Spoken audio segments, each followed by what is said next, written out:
আসসালামু আলাইকুম। সংবাদে আপনাদের সবাইকে স্বাগত জানাচ্ছি। আমি ফিরোজ তোহা। শুরুতেই আরবে কেবলস সংবাদ শিরোনাম জানিয়ে দেব এই মুহূর্তে হাতে পাওয়া সর্বশেষ গুরুত্বপূর্ণ আপডেট বাংলা সংবাদ। শুরুতেই জানাবো আইন শৃঙ্খলা অবনতিকারীদের ছাড় দেওয়া হবে না স্বরাষ্ট্র উপদেষ্টা। স্বরাষ্ট্র উপদেষ্টা লেফটেন্যান্ট জেনারেল জাহাঙ্গীর আলম চৌধুরী বলেছেন, আইন শৃঙ্খলা কোনোভাবেই অবনতি হতে দেওয়া যাবে না। যারা পরিস্থিতি অবনতি করবার চেষ্টা করবে তাদের কোনো অবস্থাতেই ছাড় দেওয়া হবে না। এবারে জানাবো দেশের বেকার সমস্যার সমাধান করা হবে। বিএনপির ভারপ্রাপ্ত চেয়ারম্যান তারেক রহমান বলেছেন, বাংলাদেশ প্রচুর সম্ভাবনার দেশ। এখানে লুকিয়ে আছে অফুরন্ত সম্পদ। সেই সম্পদ কাজে লাগিয়ে কর্মসংস্থান সৃষ্টি করে বেকার সমস্যার সমাধান করে দেশকে সামনের দিকে এগিয়ে নিতে হবে। জানাবো নির্বাচনের আগে সংবিধান সংস্কার করতে হবে। জাতীয় পার্টির চেয়ারম্যান জে এম কাদের বলেছেন, বাংলাদেশের শাসন ব্যবস্থাই সরকারকে দানবে পরিণত করে। সংবিধানে সরকার প্রধানকে অপরিসীম ক্ষমতা দেয়। এতে ভালো নির্বাচনে জয়ী জনপ্রিয় দলও ক্ষমতা অপব্যবহার করে দানব হয়ে যায়। তাই ভালো নির্বাচনের আগে সংবিধানের প্রয়োজনীয় সংস্কার করতেই হবে, যাতে ভালো সরকার পাওয়া যায়।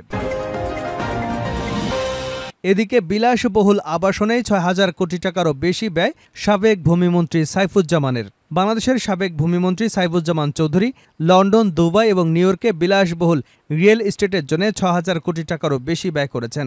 অথচ তিনি তার বাংলাদেশের ট্যাক্স রিটার্নে বৈদেশিক সম্পদের কথা উল্লেখই করেননি। প্রিয় দর্শক, এ বিষয়ে আল জাজিরার একটি রিপোর্ট আমাদের হাতে এসেছে। আপনাদের সামনে রিপোর্টটি উপস্থাপন করছি, সঙ্গে থাকুন। জানিয়ে দেব পোশাক খাতের অস্থিরতায় প্রতিবেশী দেশের ইন্ধন রয়েছে। শ্রম ও কর্মসংস্থান সচিব এএইচএম শফিকুজ্জামান বলেছেন, বিগত সময়ে ব্যবসায়ী সংগঠনগুলো রাজনৈতিক স্বার্থে ব্যবহৃত হয়েছে। এসব সংগঠনে গণতান্ত্রিক চর্চা ছিল না। সিলেকশনের মাধ্যমে নেতৃত্ব নির্ধারণ করা হয়েছিল। ব্যবসায়ীরা এমপি মন্ত্রী হলে স্বার্থের দ্বন্দ্ব তৈরি হয়। পাশাপাশি পোশাক শিল্প সম্পর্কে আন্তর্জাতিক গণমাধ্যমে নেতিবাচক সম্পদ পরিবেশনের অপচেষ্টা করা হয়েছে, যাতে আমাদের বৈদেশিক রপ্তানি সংকুচিত হয়। এছাড়া ভুল তথ্য ছড়িয়ে একটি মহল শিল্প এলাকায় অস্থিরতা সৃষ্টি করছে। তৈরি পোশাক খাতে অস্থিরতার পেছনে প্রতিবেশী দেশের ইন্ধন রয়েছে। এবং সর্বশেষ জানাবো আন্তর্জাতিক সংবাদ। মধ্যপ্রাচ্যে আরেকটি যুদ্ধের আশঙ্কার মধ্যে ইরানের বার্তা। ইরানের প্রেসিডেন্ট মাসুদ পেজেশকিয়ান ইসরায়েলকে রক্তপিপাসু উল্লেখ করেছেন। তিনি দেশটির কার্যক্রমে নিন্দা ও কটাক্ষ করেছেন। তেহরানের ইরানি সশস্ত্র বাহিনীর উদ্দেশ্যে দেওয়া এক বক্তব্যে তিনি এ মন্তব্য করেছেন। শনিবার আল জাজিরার প্রতিবেদনে এ তথ্য জানানো হয়েছে। পেজেশকিয়ান দক্ষিণে লেবাননের ইরান সমর্থিত হিজবুল্লার সিনিয়র কমান্ডারদের এক সমাবেশে মারাত্মক হামলার একদিন পরে সেনা সমাবেশে যান এবং এসব কথা বলেন। এতক্ষণ শিরোনাম শুনছিলেন, এবার বিস্তারিত।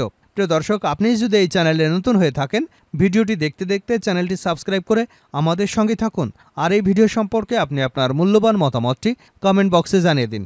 আর হ্যাঁ প্রিয় দর্শক, জানিয়ে দিন ভিডিওটি কোথা থেকে দেখছেন। আইন শৃঙ্খলা অবনতিকারীদের ছাড় দেওয়া হবে না স্বরাষ্ট্র উপদেষ্টা। স্বরাষ্ট্র উপদেষ্টা লেফটেন্যান্ট জেনারেল অবসরপ্রাপ্ত জাহাঙ্গীর আলম চৌধুরী বলেছেন, আইন শৃঙ্খলা কোনোভাবেই অবনতি হতে দেওয়া যাবে না।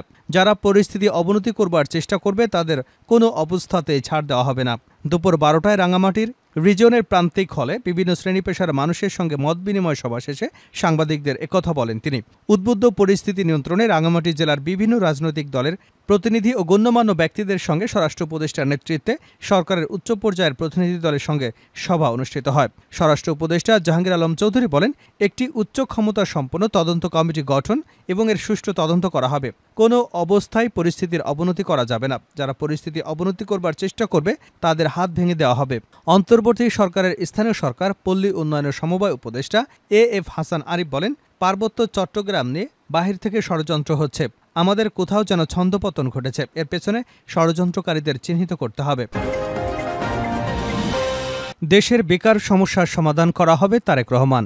বিএনপির ভারপ্রাপ্ত চেয়ারম্যান তারেক রহমান বলেছেন, বাংলাদেশ প্রচুর সম্ভাবনার দেশ। এখানে লুকিয়ে আছে অফুরন্ত সম্পদ।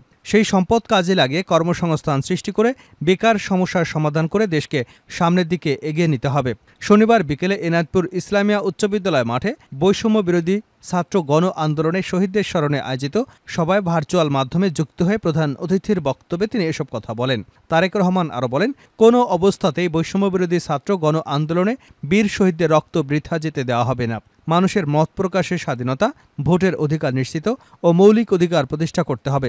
নেতাকর্মীদের ধৈর্য ধারণের আহ্বান জানিয়ে তিনি বলেন, সবাইকে ঐক্যবদ্ধ হয়ে জনগণের পাশে থাকতে হবে, যাতে জনগণ আমাদের প্রতি আস্থা রাখতে পারেন।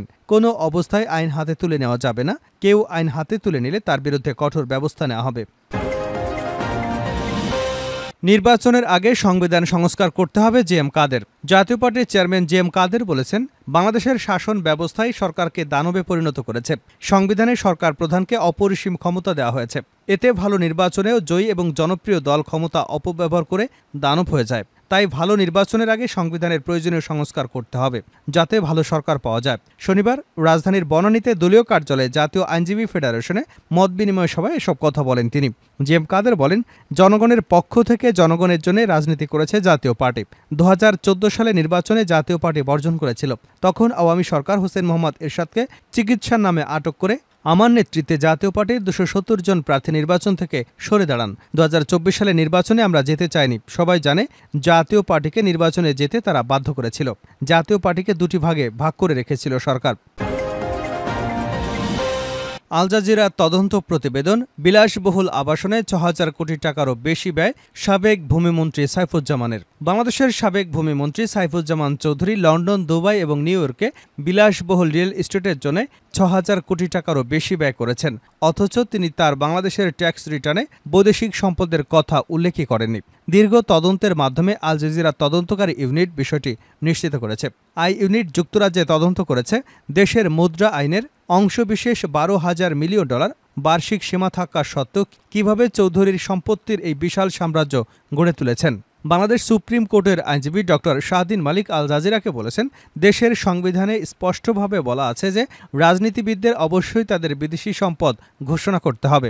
বাংলাদেশ কর্তৃক চৌধুরীর ব্যাংক অ্যাকাউন্ট জব্দ করেছে। এখন চৌধুরী যুক্তরাজ্যে মিলিয়ন ডলার পাচারের অভিযোগটি তদন্ত করা হচ্ছে।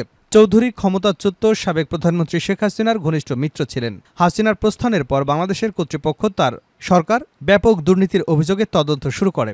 এরই ধারাবাহিকতায় উঠে আসে চৌধুরী দুর্নীতির চিত্র। বাংলাদেশের দুর্নীতি দমন কমিশন যখন চৌধুরীর বিরুদ্ধে অবৈধভাবে 1,000 কোটি টাকা উপার্জনের অভিযোগে তদন্ত শুরু করেছে, তখন থেকেই কেন্দ্রীয় ব্যাংক এবং তার পরিবারের ব্যাংক অ্যাকাউন্ট জব্দ করেছে।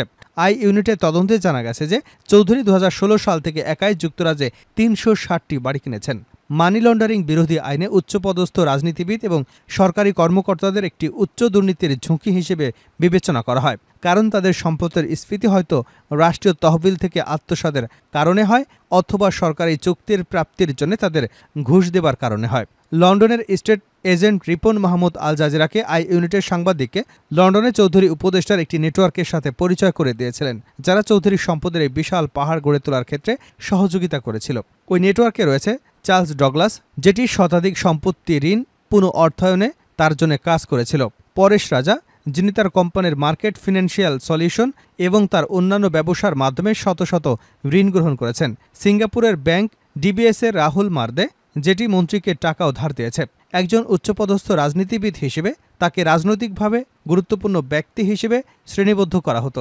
যুক্তরাজ্যে স্টেট এজেন্ট, ব্যাংক, ঋণদাতা এবং আইনজীবীদের সাথে কাজ করার সময় অতিরিক্ত যাচাই বাছাই এবং কঠোর চেকের প্রয়োজন হতো। অনুসন্ধানের প্রতিক্রিয়ায় চৌধুরী আল জাজিরাকে বলেছিলেন, তার বিদেশি সম্পত্তি কেনার জন্য ব্যবহৃত তহবিল বাংলাদেশের বাইরে বৈধ ব্যবসা থেকে আসে। চৌধুরী অগাস্টে বাংলাদেশ থেকে পালিয়ে যান। তিনি দাবি করেন যে তিনি পূর্ববর্তী সরকারের সাথে যুক্ত ব্যক্তিদের বিরুদ্ধে রাজনৈতিকভাবে উদ্দেশ্য প্রণোদিত হেনস্থার শিকার। Charles Douglas solicitor, market financial solution, Paresh Reza, ADBS bank এবং রিপন মাহমুদ আল জাজিরাকে বলেছেন, তারা চৌধুরীর উপর শক্তিশালী অ্যান্টি মানি লন্ডারিং চেক চালিয়েছেন। তারা আরও বলেছে যে তার তহবিল বাংলাদেশ নয়, সংযুক্ত আরব আমিরাত, মার্কিন যুক্তরাষ্ট্র এবং যুক্তরাজ্যের বৈধ এবং দীর্ঘস্থায়ী ব্যবসা থেকে এসেছে। শেষ করছে আন্তর্জাতিক সংবাদ দেব। মধ্যপ্রাচ্যে আরেকটি যুদ্ধের আশঙ্কার মধ্যে ইরানের বার্তা। ইরানের প্রেসিডেন্ট মাসুদ পেজেশকিয়ান ইসরায়েলকে রক্তপিপাসু উল্লেখ করেছেন। তিনি দেশের কার্যক্রমের নিন্দা এবং কটাক্ষ করেছেন। তেহরানে ইরানি সশস্ত্র বাহিনীর উদ্দেশ্যে দেওয়া বক্তব্যে তিনি এ মন্তব্য করেন। শনিবার আল জাজিরার প্রতিবেদনে এ তথ্য জানানো হয়েছে। পেজেশকিয়ান দক্ষিণে লেবাননে ইরান সমর্থিত হিজবুলার সিনিয়র কমান্ডারদের এক সমাবেশে মারাত্মক হামলার কয়েকদিন পরে সেনা সমাবেশে যান এবং এসব কথা বলেন। বহিরাগত হুমকির বিরুদ্ধে ইরানের প্রতিরোধ ক্ষমতা উল্লেখ করে পেজেশকিয়ান বলেন, কোনো শত্রু ইরানের মাটিতে আক্রমণ করবার সাহস যেন না করে। তিনি যোগ করে বলেন, এই অঞ্চলে ইসলামী দেশগুলোর মধ্যে ঐক্য এবং সংহতি খুবই প্রয়োজন। এর মাধ্যমে মধ্যপ্রাচ্যের শান্তি এবং নিরাপত্তা বজায় রাখা যেতে পারে। তিনি আরও বলেন, এই ঐক্যের মাধ্যমে আমরা দখলদার, রক্তপিপাসু এবং অপরাধী ইসরায়েলকে দমন করতে পারি। তারা নারী, পুরুষ এবং শিশুদের প্রতিও কোনো দয়া করে না।